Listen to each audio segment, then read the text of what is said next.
Hi, I'm Tamara from mooglyblog.com, and in this video, I'm going to be demonstrating how to crochet the Fab Flower Basket, which is a free pattern you'll find on mooglyblog.com. Simply go to your favorite search engine and type in Moogly Fab Flower Basket, and it should pop right up. As you can see, this basket stands up strong and tall all on its own. Let's get started.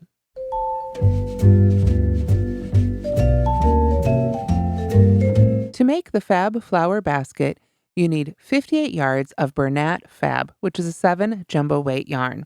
You can see here I have just a little bit left of each color. This is what the label looks like. You'll also need a 15 millimeter or 16 millimeter hook. Whichever one you have should work fine. This one is by Furls. It's also always handy to have some stitch markers. Now, as you can see, I don't quite have enough of the yarn left to make another basket, so I'll be using a substitute yarn today. However, that yarn is discontinued. So when you make this basket, you'll want to look for new Bernat Fab. Let's go ahead and make a Fab Flower Basket. We start out by making the base. However, we won't make the whole thing before we add the yellow top. So as you begin, make sure you have a stitch marker handy. So I'm going to use this red color to substitute for the blue for our base. Of course, you can use whichever colors you like. I'm going to start by making a magic circle. And with jumbo yarn, this can be a little tricky, so take your time with it. I'm going to go over the finger of my non-hook hand twice towards me, just like that. Then I'm going to insert my hook underneath both of those loops as best I can. Again, jumbo yarn can be a little tricky. It can be a little clumsy, so take your time with it. I'm going to attempt to grab that yarn right there and pull it forward just a hair. Yarn over and pull a loop through. Now, going back to our instructions, I'm going to chain one. I'm going to pull my finger out. Since it's a jumbo yarn, I can kind of hold all this together. Chain one, and then I'm going to work 6 single crochets into the ring. When I do that, I want to make sure that I go into the ring and catch that tail inside my stitch. Now, as you start stitching, if your tail turns out to be a little too small, go ahead and start closing up that ring a little bit ahead of time. Now, the base of this pattern is worked in a spiral, so I want to make sure again, to have that stitch marker handy. Now, this is great big jumbo yarn, so I'm probably only going to mark that front loop, but that's enough to let me know this is the first stitch of the round. Since we're not going to join, keeping the first stitch of the round marked as you go is going to be extra important. So there's 1 single crochet. I need a total of 6. So I'm going to just go back into that loop and add stitches until I have a total of 6 single crochets. Now you can already see how short my tail end is there, how it really wants to pop out and not be included. So I'm just going to go ahead and close up my ring a little bit, but still leave enough room to keep getting in there and adding stitches. All right, so once you've got your 6 single crochets in there, you can go ahead and pull on that tail end to close it all up. Now, as I mentioned, we're working this section in a spiral, so we're not going to join with a slip stitch. So as we continue to work around, we're going to make sure to move that stitch marker up to the first stitch of each round. For round 2, we work 2 single crochets in each stitch. Now, since we haven't joined, we don't need to chain 1. We just go right into that first stitch and make our single crochet. And at this point, that tail end can hang out on the back of our work. We're done with it for now. Now that I've made that first single crochet for round 2, I'm going to go ahead and grab that stitch marker and move it up into the stitch I just made. With spirals, it's far too easy to lose your place otherwise. Now, as I said, for this round, we're working 2 stitches in each stitch, so I've made 1. I need to go back into that same stitch for a second single crochet. And then I'm going to continue my way around, working 2 single crochets in each stitch. Remember, we're working in a spiral, so do not join with a slip stitch when you get to the end. So here I am at the end of round 2 with a total of 12 stitches. Now we're ready for round 3, which is just a simple flat circle increase, which means we single crochet in the next stitch and 2 in the one after that. 1, 2, 1, 2, all the way around. So this should give us a total of 18 stitches at the end of this round. Once again, though, as soon as I make that first single crochet, I'm always going to be sure to move that stitch marker on up to the stitch I just made. There we go. So that's 1 single crochet in that stitch. So that means we get 2 in the next. You can see I'm really kind of having to work tightly here And that's on purpose. We want our fabric to be nice and tight like this so that our basket stands up and has some stiffness to it. Now we begin that repeat again. 1 in the next stitch and 2 in the stitch after that. 1 and 2.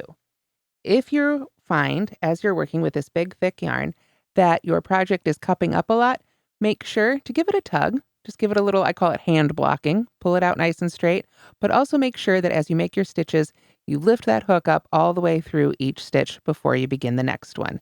Continue on around, and you should have 18 stitches at the end of round 3. So here you can see I'm done with round 3, and we're ready for round 4. Round 4, we're going to continue to increase for another round, but this time we're going to put our increase right at the beginning. So we have 2 single crochets in the next stitch, then single crochet in each of the next 2 stitches. So 2, 1, 1, 2, 1, 1, all the way around. Let's go ahead and do the first set together. Once again, I'm going to get that stitch marker ready to put in my first stitch. There we go.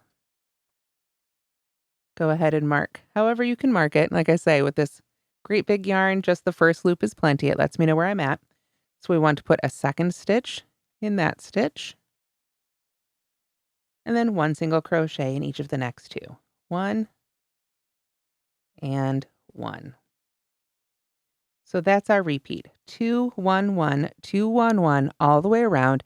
And at the end of round 4, you should have a total of 24 stitches. And here I am at the end of round 4 with 24 stitches in that last round. Now, at this point, we're going to pull up on that loop, take a second stitch marker, and we're just going to secure the loop. I like to put it within the active loop and around my working yarn, and that way I know that loop won't go anywhere. And now we're going to bring in color B and make the flower. So now it's time to bring in our color B and make the flower on top of our base. To do that, we're going to join with a single crochet to the last stitch we made. Now, this is kind of unusual. A lot of times when you're joining to row like this, you'll go to the first stitch you made, but I made the conscious choice to join to this last stitch and work our way around this way. This is on purpose. This base right here is worked in a spiral. As you can see, there's a little bit of a jog right there as we finish up this row. So I like to start back on this stitch and then go across, and it just makes everything look a little bit smoother in the finished project. Let's go ahead and get started. So the way I like to join with a single crochet is to fold over my ribbon like so, and then insert my hook into that loop from behind and hold onto the tail end along with my hook. You can see that puts a loop right on my hook ready for stitching. If you prefer, you can also use a slip knot. That's a little bit easier. Then what I'm going to do is look for that very last stitch I made. You can see right there. And I want to go under the back loop only. Now, front loop and back loop are always relative to us, the crocheter. I'm on this side of the table here, on this side of my project. So that means this is the front loop and this is the back loop. We're looking at those 2 loops, the V at the top of each stitch. So what I want to do is insert my hook right under that back loop only of that last stitch made. Pull up my loop, and then I can just yarn over and pull through 2 to finish my single crochet. If you prefer, you can do the standard, join with a slip stitch, chain 1, and single crochet in the stitch. Whatever works best for you. So there's my first single crochet. For now, I'm going to go ahead and just push that yarn right to the front out of the way so I can continue stitching with it later. Now I'm going to go to the next stitch, which you can see is actually our first marked stitch there. And once again, I'm going to go under that back loop only. There we go. Now I'm just going to continue to back loop only, single crochet in each stitch around. So as you can see, I've now single crocheted in the back loop only, and there's that unused front loop hanging out right there. We'll return to those when we finish up the base. But for now, you can see I've worked all the way around. Now, I forgot, one thing I'll want to do is put a stitch marker in the first stitch of these rounds as well, because we're going to continue working in a spiral. So after you've finished up round 1, then we've got rounds 2 through 4, which are very simply single crochet in each stitch around. So once again, as you do that, you'll want to make sure to move your stitch marker up to the new first stitch of each round. Otherwise, rounds 2 through 4 are just single crochet in each stitch around, and now we're back to working under both of those top 2 loops. So now you can see I've worked 4 rounds evenly. 1, 2, 3, 4 rounds of single crochet. So now we're ready for round 5 of making the flower, our last round with our top color before we go back to the color still attached for our base. So for round 5 of making the flower, we're going to go ahead and single crochet in the first stitch. And just for the ease of keeping track of things, I probably will go ahead and mark this first stitch here. There we go. Just makes it nice and easy, especially if you do make a mistake and have to pull back out, right? Then you'll know the one right below it is your first stitch of the previous round. So we single crochet in the first stitch, and then we begin the repeat that takes us all the way around. We skip the next stitch and work 5 double crochets in the stitch after this. This creates that scalloped look at the top of our flower to create sort of the look of the petals. So now we're going to yarn over first and put 5 double crochets right in that stitch. There's 1, 2. You'll find they're a little bit slower with this big yarn, but wow, do they take up a lot of space, right? 3, 4, and 5. These are some big, bold petals for our flower basket. There we go. So you can see 1, 2, 3, 4, 5. So then we skip the next stitch, and don't let it hide from you. You can see with all these stitches in this stitch, the one right next to it wants to hide, but there's another stitch right there. We're going to skip it and single crochet in the stitch after that. And then we just continue that all the way around. Skip the next stitch, 5 double crochets in the stitch after that. There's 1, 2, 3,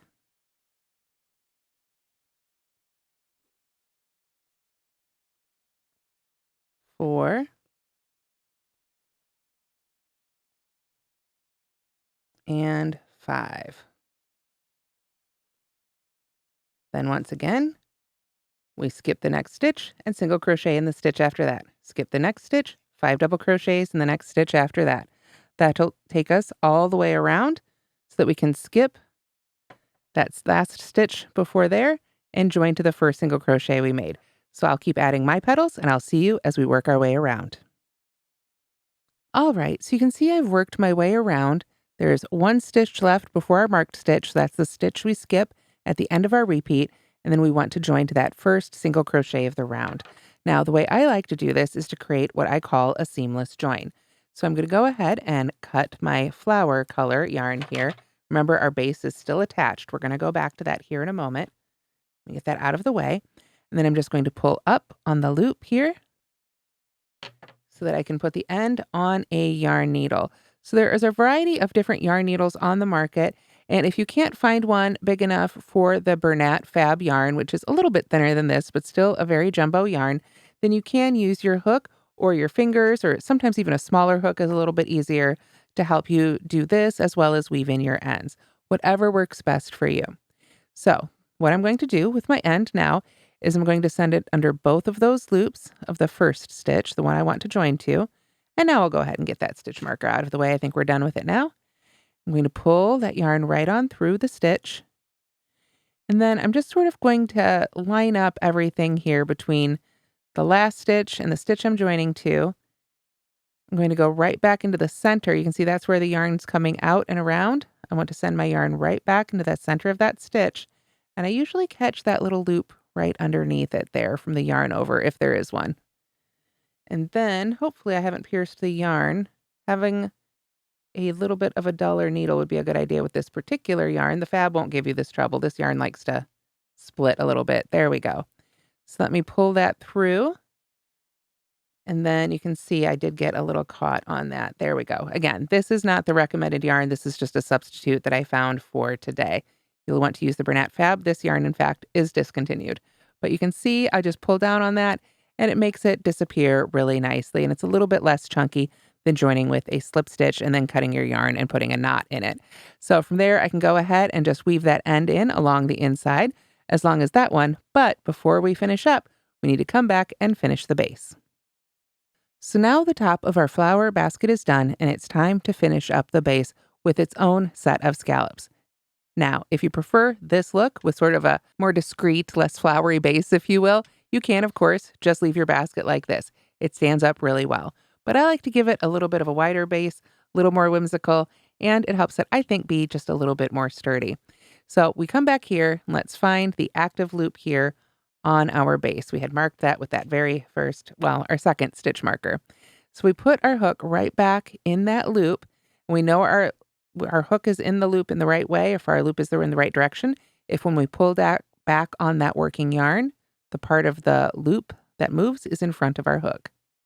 And that's the case. So we're in the right spot. So to finish up what's base round 5, we now turn our work this way, and we're going to be working into those unused loops. So when we looked at it this way, we had unused front loops, right? We're going to turn this way. And now it's kind of like they're back loops, but it's just the unused loop, but they're there and available for us to work into.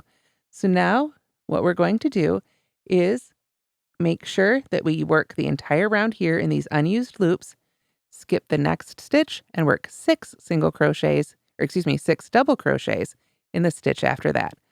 So we want to look closely. This is the loop that our stitch is coming up from. So we're going to skip the next one and work 6 double crochets right in that unused loop left behind of our base there.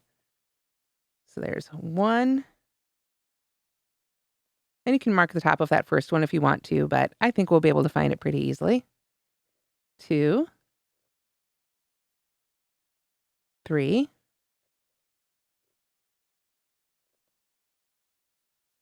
4,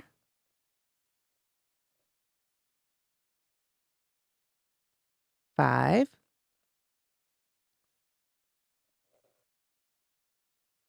and 6. And you may wonder, well, gosh, why did she use 5 up here and 6 down here? Well, up here, we weren't really increasing. We were just moving up. Here, we still have a little bit of increasing to do, essentially, working our way around the basket. So for these, we put 6 in there. We've got 1, 2, 3, 4, 5, 6. Then, after we've put those 6 stitches in there, we skip the next stitch and single crochet in the stitch after that.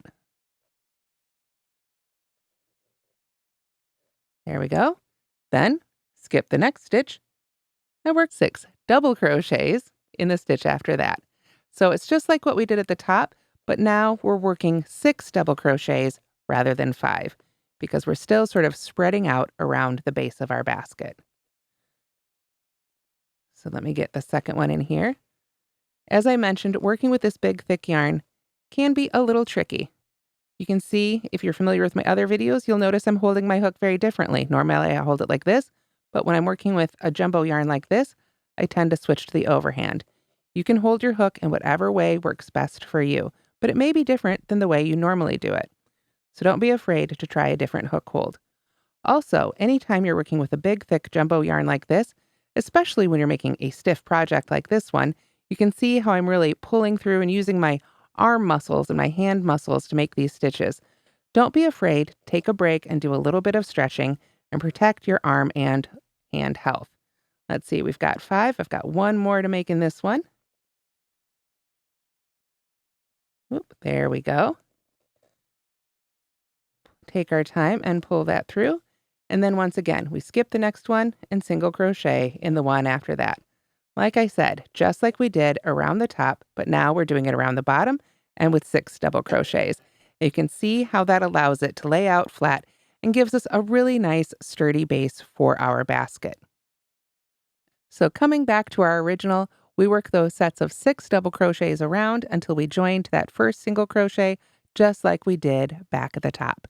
Now, one question I've gotten a lot of about this pattern and about this yarn is, can it be used as a microwave bowl cozy? This yarn is made of 100% polyester, and the melting point of polyester fabric is just under 500 degrees. So I probably wouldn't put this directly in the microwave, but assuming your products or your bowls and, things don't come out of the microwave at over 500 degrees or at 500 degrees, you can probably put it in there. Indeed, if it was 500 degrees, I'm not sure how you'd pick it up out of the microwave to put it in the project. So I wouldn't put this yarn in the microwave itself, but if you wanted to use it for a bowl cozy for something that's come out of the microwave and isn't super 500 degrees melting hot, then it should be just fine. And that's how to crochet your very own Fab Flower Basket. Thanks so much for watching, and don't forget to like and subscribe.